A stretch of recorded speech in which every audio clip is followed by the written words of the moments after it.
Hello and thank you for tuning in to the KGB 65. I was planning a big video today comparing a bunch of 22 rifles, but instead I'm just going to show you one of them because the wind is up today and I wanted to do accuracy tests.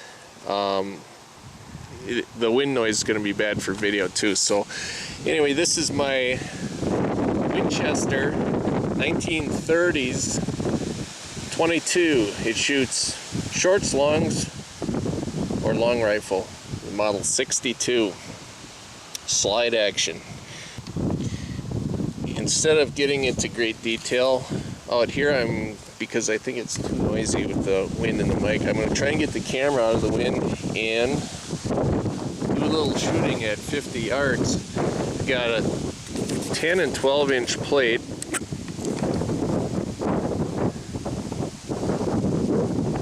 A 50-yard doorbell, and hopefully you'll be able to hear it over the wind noise.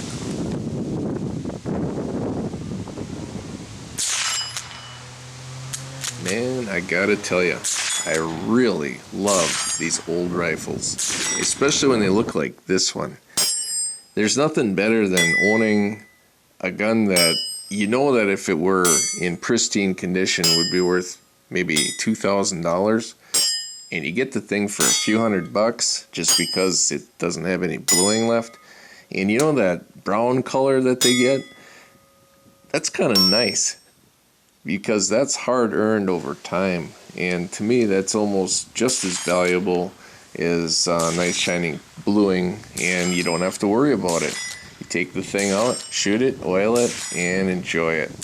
I think that's the best way to own a firearm, and especially one that you know is going to increase in value within your lifetime.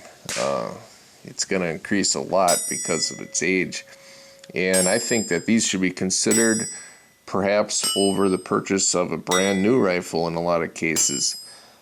So you might want to roll that around a little bit. The one you see here cost me $325 plus tax from a local gun dealer. And in this condition, they aren't really that hard to find. I'll show you my 25-yard target I shot. I don't know if the wind affects a 22 bullet much at 25 yards, but it really is howling out here today.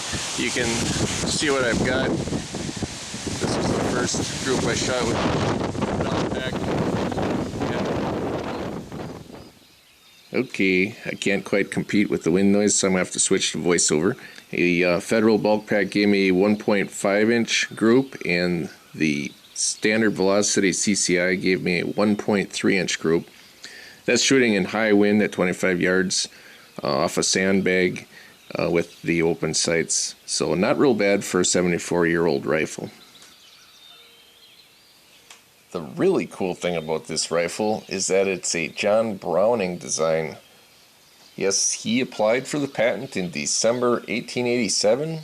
The patent was granted in June of 1888 for the original design of a sliding action exposed hammer repeating 22 rimfire rifle, which was purchased by Winchester and became the model 1890, which originally had an octagonal barrel and crescent-shaped buttstock. The first production change to this design came with the model 1906, where they dropped the octagonal barrel and the crescent-shaped buttstock. There were also some changes with regard to chamberings 2 years after the introduction of the 1906, where they allowed the same rifle to shoot short, long, and long rifle. Prior to that, you could only get them in a single configuration. So then in 1932, they came out with the Model 62, which is the model I have here, and that lasted until 1940. The last of the four variants that make up this design is the 62A, which came out just before World War II started in 1940, and that model lasted till 1958. The main distinguishing feature of that rifle is a longer slide handle, and it also uses a coil spring in place of a flat spring for the hammer. If you ever hear the term gallery gun used in reference to any of these models, it's because they were very popular in shooting galleries back when those were allowed back in the good old days. and they were chambered for 22 short only.